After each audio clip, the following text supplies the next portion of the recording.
Bien, ¿qué vamos a hacer en este vídeo? En este vídeo vamos a ver los tipos de datos básicos o primitivos de Elixir. ¿Y por qué empezamos este cursillo con los tipos de datos primitivos en lugar de algo más divertido, como el pattern matching? Pues porque para entender el propio pattern matching tenemos que conocer algunos tipos de datos, ¿no? Como los mapas y las tuplas, las listas, etcétera, ¿no? También para definir funciones más adelante es conveniente tener una buena idea de los tipos de datos básicos, que son los más utilizados. Muy bien, pues vamos a empezar ya con los tipos de datos básicos y los que vamos a ver serán los átomos, los enteros y los reales. Después veremos las tuplas, las listas, también las listas de claves, diferencias entre tuplas y listas, ¿no? Después veremos los binarios, que serán la forma de trabajar con cadenas, en este caso son todo binarios, ¿no? Y veremos también los mapas. Y por último, las funciones, en este caso anónimas, porque no vamos a ver aún las funciones con nombre porque tenemos que ver antes los módulos. Las funciones con nombre solo se pueden definir dentro de módulos. Bien, entonces vamos a empezar con los átomos. Para ello vamos a arrancar en primer lugar nuestra serie interactiva, ¿no? Aquí está. ¿Y cómo definimos un átomo? Un átomo se define como una constante cuyo nombre determina su valor. Y para escribirlo pondremos dos puntos y el nombre del átomo, por ejemplo, error. Y esto ya sería un átomo. Si queremos obtener información sobre un tipo de datos, podemos utilizar la función i. Y aquí vemos que el término se llama error, o no, creo que es una palabra especial, pero bueno, da igual. El tipo de dato es un átomo, el módulo de referencia es átomo. Para todos los tipos de datos vamos a ver lo que es un módulo de referencia, que es donde hay agrupadas unas cuantas funciones de ese tipo de dato. En este caso, dentro de Atom, tenemos un par de funciones que son toCharList y toString de Atom. Por ejemplo, si utilizamos toString y ponemos nuestro error, nos devolverá la cadena error. Muy bien, vamos a limpiar un poco. Y otra forma de definir nuestros átomos, pues ya decimos dos puntos y una palabra, pero si tenemos caracteres especiales podremos utilizar dos puntos. Elixir punto, por ejemplo, aquí tenemos un carácter especial que es punto, atom, y con esto también definimos un átomo. Vamos a darle. Y un detalle curioso acabamos de encontrar, ¿no? ¿Y qué es? ¿Cuál es el detalle? Pues que la definición elixir.atom se traduce como atom. ¿Qué significa esto? Que todas las palabras que tengamos en Elixir con mayúscula, que escribamos en Elixir con mayúsculas, Elixir las va a traducir o las va a interpretar añadiéndoles el prefijo elixir punto, ¿no? Por ejemplo, si vemos ahora la información para atom, que es el nombre de nuestro módulo, vemos que por un lado se trata de un átomo y por otro lado vemos aquí abajo que el texto o escrito en bruto, en crudo, es elixir.atom. ¿Qué significa esto? Que todos nuestros módulos son átomos. Los nombres de nuestros módulos serán átomos, de nuestros módulos de Elixir, pero que podremos escribirlos simplemente como el nombre del módulo en mayúsculas. Y Elixir les añadirá el prefijo Elixir. Esto es interesante porque la forma de cargar de cargar módulos de Erlang también es mediante átomos. Por ejemplo, el módulo math al que podemos invocar desde nuestra shell, muchos módulos, de Erlang se pueden invocar desde Elixir. Y para ello tendremos que poner el nombre del módulo, que será un átomo. Muy bien. Utilidades de los átomos. Pues la primera utilidad que le podemos dar a un átomo es la que acabamos de ver, la de usarlo como nombres, ¿no? Se usa tanto en los nombres de los módulos como, por ejemplo, en los nombres de los nodos. Un nodo es una máquina virtual de Erlang con nombre. Y aquí, por ejemplo, en IEX, en nuestra shell interactiva, estamos ya dentro de una máquina virtual de Erlang, así que podemos mirar cuál es su nombre. Para ello podemos node self y como no le hemos puesto ningún nombre nosotros, pues nos dará un nombre por defecto, que es este. Pero veis que también es un átomo. También se usa para darle, por ejemplo, nombres a procesos. Cuando creamos un proceso y lo registramos para, en lugar de utilizarlo, referenciarlo por su PID, pues poder referenciarlo por su nombre, normalmente se usa un átomo. Otra utilidad, los valores de retorno de las funciones. Para dar más información sobre qué tipo de resultado ha dado una función, se utiliza muchas veces pues, un un átomo. Por ejemplo, vamos a ver dos ejemplos de los más sencillos, ¿no? Si llamamos a io.puts, que es un print, vamos, y ponemos hola mundo, ¿qué hará? Nos va a sacar la cadena hola mundo por pantalla y nos va a devolver también OK. Muy bien. Otro ejemplo. Con recompile, por ejemplo. Recompile es una función que, si tuviésemos cargada nuestra shell interactiva dentro de nuestro proyecto, al hacer recompile, recompilaría los ficheros que hayamos cambiado en nuestro proyecto, que hayamos modificado. Entonces, en este caso va a fallar porque no tenemos cargada mix, ¿no? Si arrancamos ix con la opción, bueno, ya lo dice la ayuda. Aquí nos dice que tendríamos que arrancarla con la opción -smix, porque mix no está corriendo, y además de escribir el mensaje de error, nos devuelve el átomo error, para indicar que la función ha fallado. Bien, otra utilidad de los átomos, que veremos más adelante cuando hablemos de listas de claves, por ejemplo, y de mapas, pues es la de utilizar los átomos como claves, ¿no? Como claves en un mapa. No es necesario utilizar átomos, pero es muy típico usar átomos en las estructuras, que son unos mapas mejor definidos o más avanzados. Pues siempre se usan átomos como claves, y en las listas de claves las claves serán siempre átomos. Entonces, en estos casos, pues es muy típico usar lo que acabamos de decir, los átomos como claves. Aquí hay que hablar de una advertencia, ¿no? Tenemos que dar una advertencia, y es que debido a que los átomos no se liberan nunca, hay que andar con cuidado a la hora de generar átomos como claves. ¿Qué quiere decir que no se liberan nunca? Quiere decir que el recolector de basura, siempre que definamos un átomo, por ejemplo, si definimos un átomo Manuel, este átomo va a permanecer en memoria, esta palabra va a permanecer en memoria indefinidamente, hasta que se cierre nuestra shell interactiva, ¿no? Nunca se va a liberar. Entonces, si traemos datos del exterior y hacemos un parsing, por ejemplo, de un JSON, y este JSON es muy grande y tiene una serie de claves, ¿no? Y guardamos esas claves como átomos en un mapa, ¿no? Pues nunca se van a liberar. Si hacemos esto con un archivo de texto que vamos a interpretar, por ejemplo, una fila como claves, tampoco se van a liberar. Y si hacemos esto continuamente, pues podemos estar generando claves y claves y claves, átomos, átomos, átomos, y podríamos estar ocupando nuestra memoria. Y si hay algún fallo por encima al hacer una lectura, una entrada de datos del exterior de nuestra aplicación, pues podríamos saturar la memoria. Entonces, ¿la recomendación cuál es? La recomendación es que siempre que entren datos en nuestro programa y los guardemos en un mapa, pues usemos cadenas en lugar de átomos como claves, porque las cadenas sí que se podrán liberar.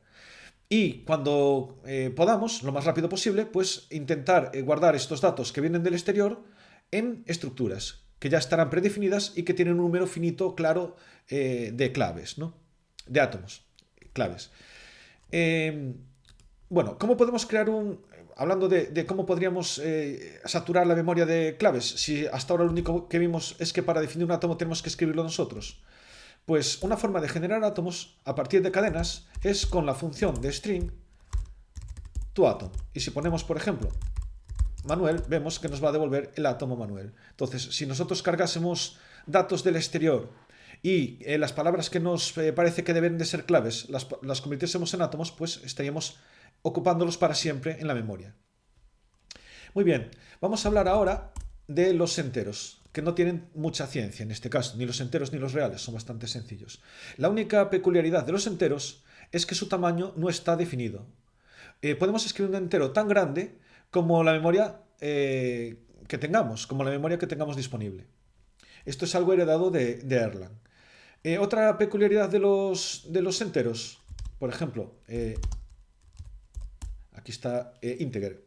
Otra peculiaridad de los enteros es que se pueden representar de cuatro formas. Se pueden representar como en base decimal, base 10, poniendo pues, el número como siempre. Podemos definirlos también en binario, precediéndolos por 0b, y ahora podemos poner cifras binarias. Si pusiésemos alguna cifra que no fuese binaria daría error, claro. Después podemos utilizar octales poniendo 0, y aquí podríamos poner esta cifra, o hexadecimal, ¿no? Pues AF. ¿Qué he hecho mal? Oh, perdón. No es 0H, es 0X. Ah, muy bien. Y no hay más que contar de los enteros. De los reales, poca cosa también. Siempre se deben definir como con parte entera y parte decimal. Y después se pueden expresar también en forma exponencial. Por ejemplo, 6. Que sería igual, por ejemplo, nuestro i 1.0, perdón, 3, pues sería igual a, si no me equivoco, 1000. Muy bien. Una cosa que me he olvidado. Tanto true como false como nil son átomos. No tenemos un tipo booleano, ¿no? Si ponemos información sobre true, vemos que es un átomo. Aunque tenemos aritmética de, bueno, lógica booleana, pues no tenemos el tipo específico booleano. Vale. Vamos a empezar ahora ya a hablar de los últimos tipos de datos, que son los que son datos como colección de otros datos, ¿no? Y el primero del que podemos hablar es la tupla. Una tupla se representa con llaves, ¿no? Ponemos un valor, 1, 1 o 1, y esto es una tupla. Nuestra tupla que llamaremos tupla. Muy bien. Como veis, se puede poner cualquier tipo de valor dentro de una tupla. Podemos poner dentro de una tupla, por ejemplo, otra tupla, ¿no? Cualquier tipo de dato válido, cualquier tipo de dato de Elixir se puede utilizar como elemento de una tupla. Característica fundamental de la tupla, bueno, que están ordenadas, como podéis ver, son una secuencia de datos ordenada y es contigua en memoria. Y esto tiene la peculiaridad de que, al ser datos contiguos en memoria, acceder a una posición determinada, por ejemplo con elem, tenemos nuestra tupla y podemos ver la posición 2. Vale. O la posición 1. Pues acceder a una posición determinada de la tupla es rápido, ¿no? Porque podemos saltar directamente a la posición que queramos. Problema es que al ser Elixir un lenguaje en el que hay inmutabilidad de los datos, siempre que modificamos una tupla, como es un dato contiguo en memoria, tendremos que hacer una copia de toda la tupla, ¿no? Muy bien. El siguiente tipo de datos sería la lista, que es prácticamente en la definición idéntica a la tupla, aunque tiene una diferencia muy importante. Se representa entre corchetes y es lo mismo. Tenemos 1, 1, 1, por ejemplo. Y esta sería nuestra lista. ¿De acuerdo? Una lista se diferencia de una tupla en que, en este caso, aunque sigue siendo una secuencia de datos ordenada, en ese tipo de datos los datos no se encuentran contiguos en memoria, sino que se trata de una lista enlazada. Desventajas. La principal es que para acceder a cualquier posición de nuestra lista tenemos que recorrer todas las anteriores e ir siguiendo los saltos de nodo en nodo. Bien. Ventajas. La ventaja que tiene es que si hacemos una modificación y generamos, por ejemplo, añadimos un valor a la lista por delante, para añadir valores, pues podemos utilizar el operador 00, digo más. Si tenemos, a ver si no me equivoqué, lista 2, y aquí podemos ver que, bueno, hemos cambiado la lista, que hemos precedido la lista del valor 0, ¿no? Hemos unido estas dos listas. Y al hacer este tipo de operaciones no es necesario hacer una copia completa de la lista, porque podemos utilizar punteros, bueno, por debajo puedo utilizar punteros para enlazar la última posición de la lista 0 a la lista 1. Entonces no haría falta copiar todos los datos porque no tenemos la restricción de que sean contiguos en memoria como pasaba con las tuplas. Y esta es su mayor ventaja. Su mayor ventaja no, su peculiaridad. Entonces lo que vamos a hacer es que si tenemos datos a los que vamos a acceder pero que no vamos a modificar, vamos a utilizar las tuplas.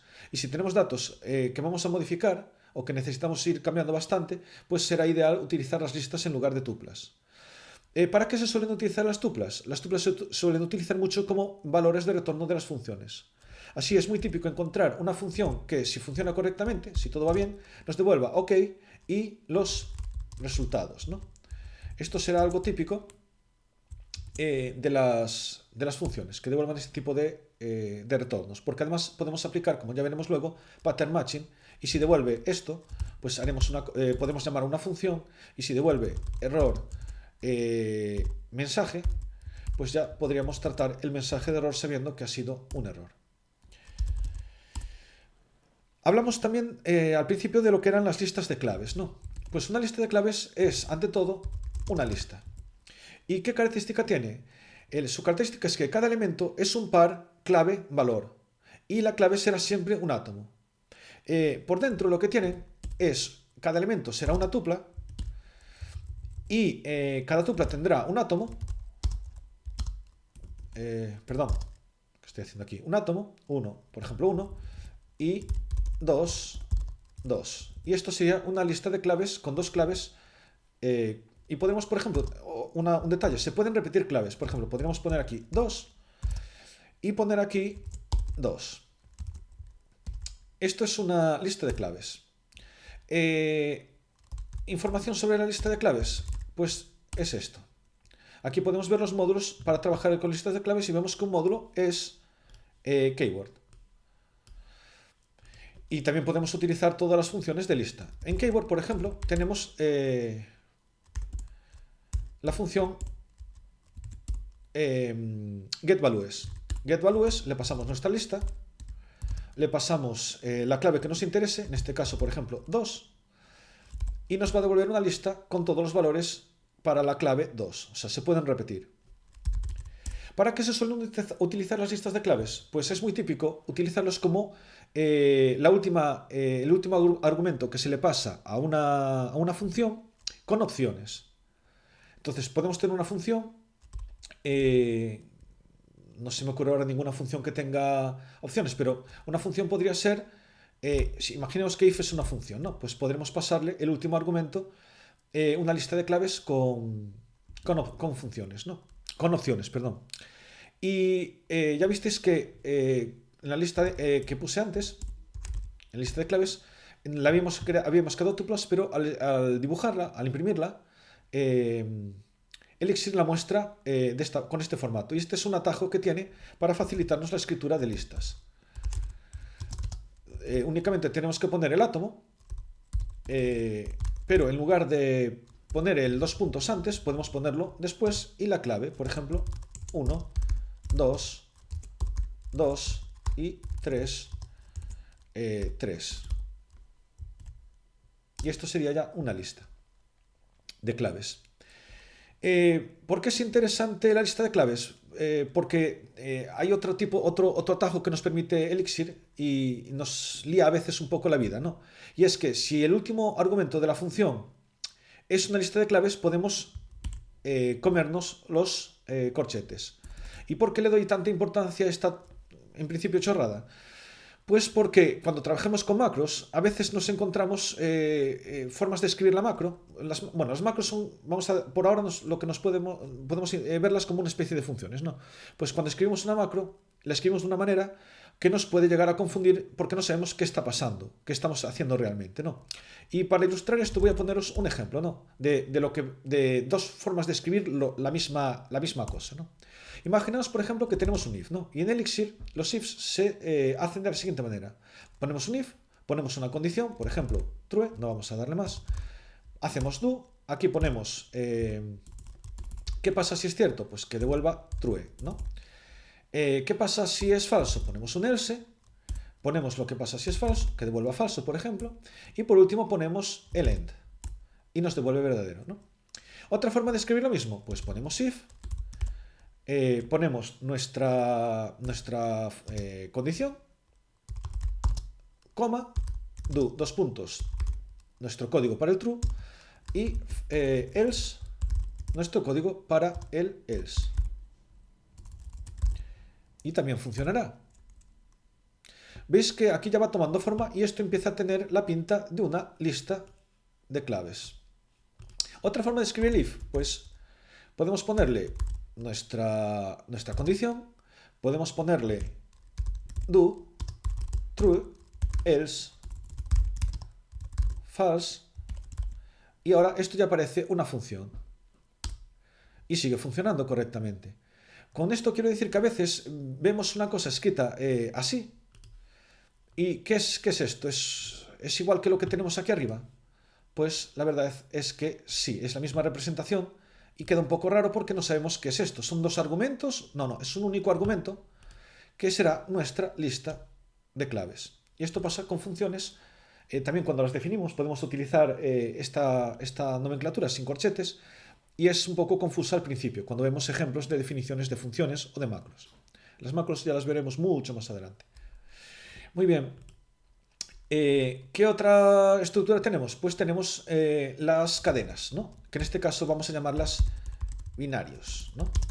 Y nuestra cadena será, por ejemplo, hola mundo.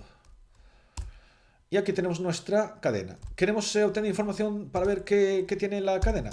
Ponemos binarios y nos va a contar unas cuantas cosas. Y aquí en la descripción nos dice que lo que tenemos es una cadena que está codificada como UTF-8 en binario. Y nos cuenta también, muy interesante, que la muestra entre comillas y representando los caracteres UTF-8 porque puede, básicamente, porque se pueden dibujar, ¿no? Se pueden representar. Y aquí nos pone también cuál es la representación cruda, ¿no? O sea, lo que tenemos por debajo es esto. Esta cadena, vamos a ver si la podemos copiar. Si la copiamos y la pegamos aquí, veremos que muestra esto. Si le concatenamos, para concatenar se le añade este símbolo. Si le concatenamos, por ejemplo, 0, ya no nos lo va a mostrar así. Nos lo va a mostrar de esta otra manera. ¿Por qué? Porque el 0 ya no lo puede representar. De hecho, si le preguntamos qué está haciendo aquí, si hacemos el i, nos va a contar el mismo. Nos va a decir que no puede representarlo como entre comillas, sino que lo representa con este otro formato porque este carácter, el 0, no tiene representación. Si queréis saber otra curiosidad, una función que nos permite saber la representación del 0, pues es esta. Así que si nosotros quisiésemos añadirle el carácter 0, podríamos poner aquí 48. Bueno, y ahora sí que aquí lo tenemos aquí arriba. No quería ponerla ahí, pero bueno. Que añade el 0. Muy bien. Y con binarios podemos hacer muchas cosas, que es la forma que tenemos también de retocar cadenas. Pero no solo valen para cadenas, los binarios también se pueden utilizar para sacar, por ejemplo, la cabecera, que hay algunos ejemplos por ahí muy interesantes, la cabecera de un MP3, el tag de un MP3, por ejemplo, pues cargando el fichero como binario y después haciendo unas cosas que veremos cuando veamos pattern matching, sacando fragmentos, porque podremos separar fragmentos con un formato así, indicando aquí la variable que queremos guardar y aquí cuántos bytes queremos, por ejemplo, sacar. Y aquí resto, binary, haremos alguna cosa. Esto no creo que funcione, pero y aquí pondremos nuestro valor binario que hayamos leído y pueden pasar cosas, que esto sería un ejemplo de pattern matching, ¿no? Pero bueno, vamos a dejarlo por ahora y ya lo veremos en su momento en detalle, ¿no? Otro tipo de dato, el mapa. ¿Qué es un mapa? Pues un mapa, en un mapa ya tenemos que no hay orden en la secuencia. Aquí, en los tres que hemos visto, en binarios, bueno, antes de que me olvide, hola, la palabra hola, no es igual a hola en este lenguaje. Hola es, como vimos antes, en la palabra con comillas, es, como vimos antes, un binario, una secuencia de valores binarios que está codificada como UTF-8, ¿no? Muy bien. ¿Y qué es hola? Pues si le preguntamos qué es hola, veremos que es una lista, en vez de ser una secuencia, es una lista de caracteres UTF-8, pero una lista. ¿Para qué se suelen utilizar las listas de caracteres? Algunos módulos de Erlang, al pasarle textos, no aceptan textos en binario, sino que lo que piden son listas de caracteres. Y para esto es para lo que se suelen utilizar. Bien, corté lo que estaba diciendo, que era lo de los mapas. Disculpad por hacer este salto brusco, ¿no?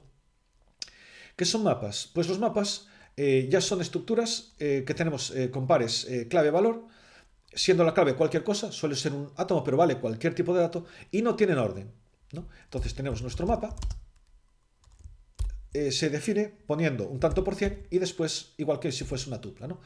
Y ponemos nuestra clave, por ejemplo, clave, este tipo de flecha, y nuestro valor, que será pues 42, por ejemplo. Y esto ya sería un mapa. Podemos utilizar también átomos, y si utilizamos átomos podemos utilizar el formato, la sintaxis corta, que sería pues clave, dos puntos, pues 75. Y esto es ya nuestro mapa. Como veis aquí, al representarlo, ya nos cambió el orden. No podemos dar por sentado que va a tener el orden en el que lo definamos, ¿no? Muy bien. Y no hay mucho más que contar. Tenemos el formato corto, el formato largo. Para acceder a un mapa, a los valores de un mapa, pues tenemos nuestro mapa y si queremos acceder a un átomo, podemos poner directamente clave. Y si queremos acceder con algo que no sea un átomo, sino una cadena, como es en nuestro caso, pues tendremos que poner el acceder mediante corchetes. Bueno, aquí también podríamos utilizar nuestro átomo. No es calve, es clave. Muy bien, pues esto es lo que tenemos para trabajar con mapas. Compares clave-valor con las flechitas estas o con los dos puntos si estamos utilizando como claves átomos. ¿Y cuál es el último tipo de dato que tenemos que dar? Creo que era las funciones. En nuestro caso vamos a hablar de funciones anónimas. ¿Y cómo se define una función anónima? Con fn. Ponemos fn, ahora podríamos poner paréntesis o no ponerlos. Vamos a ponerlos y ponemos nuestro x y, por ejemplo, lo típico de toda la vida, esta flecha y el cuerpo de la función, que sería, por ejemplo, x, bueno, y más x. Y ahora ponemos end. Entonces ya hemos definido nuestra función. Si queremos invocar,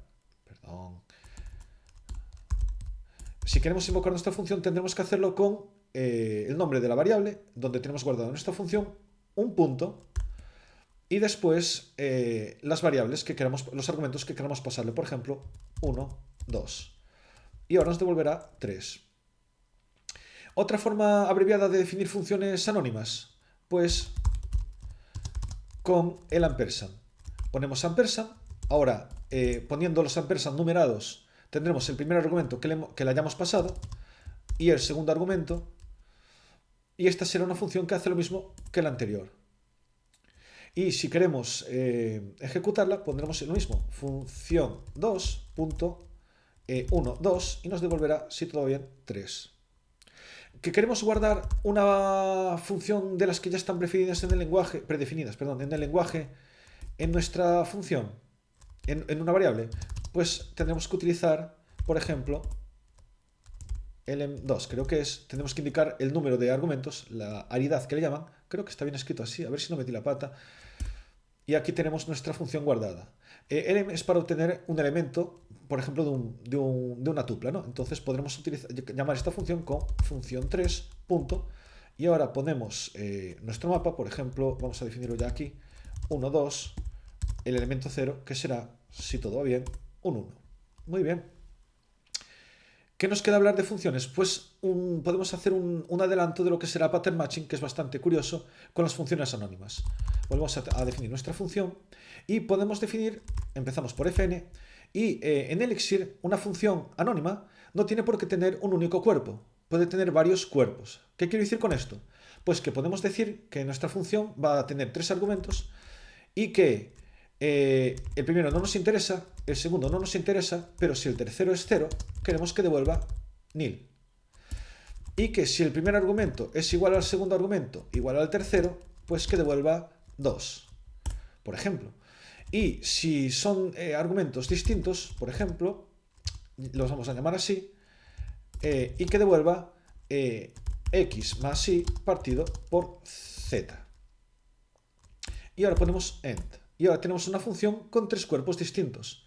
Y esto es un ejemplo de lo que es pattern matching. Como veis aquí, el primer ejemplo, cuando le pasemos un valor a la función, va a mirar en primer lugar si encaja aquí, si el último valor es 0. Y si el último valor es 0, va a ejecutar el cuerpo de la función asociado.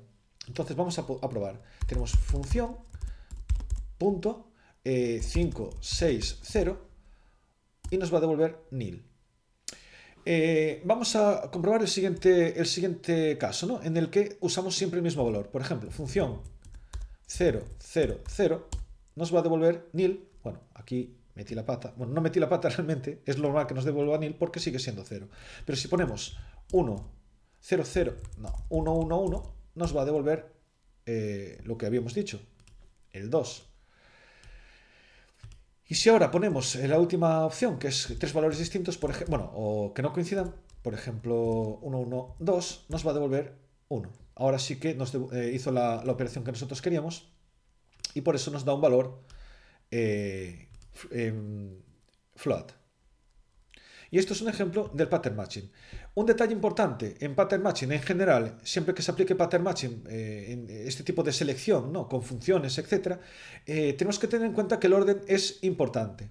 Por ejemplo, si definimos nuestra función y ponemos como primera opción x, y, z, esto ya aceptará cualquier valor. X más y partido por z. Y si ahora ponemos el famoso x, 0, y decimos aquí que devuelva nil, aquí nunca llegaremos. Nunca llegaremos a hacer esta comprobación, a comprobar si hay un 0. ¿Por qué? Porque ya podemos entrar aquí. Cualquier valor va a encajar aquí. Y entonces va a devolver esto. Podemos comprobarlo con función punto 0, 0, 0 debe dar un error, o bueno, no sé lo que da. Ahí está. Porque no puede hacer la división por 0. Y si pudiese encajar, si pusiésemos en el otro orden, pues sí que entraría aquí. A ver, entraría aquí y ya no daría el error. Entonces hay que tener mucho cuidado con el orden. Y bueno, esto es todo lo que puedo deciros de los tipos de datos. Me quedó un vídeo largo.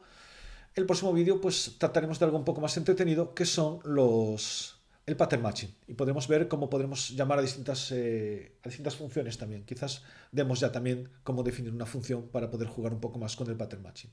Así que si os ha resultado interesante, pues me alegro. Si queréis suscribiros al curso, que espero poder seguir continuando, suscribiros, y cualquier duda que tengáis, se agradece cualquier tipo de comentario, porque yo estoy aprendiendo a hacer esto. Entonces cualquier comentario que me pongáis se agradecerá.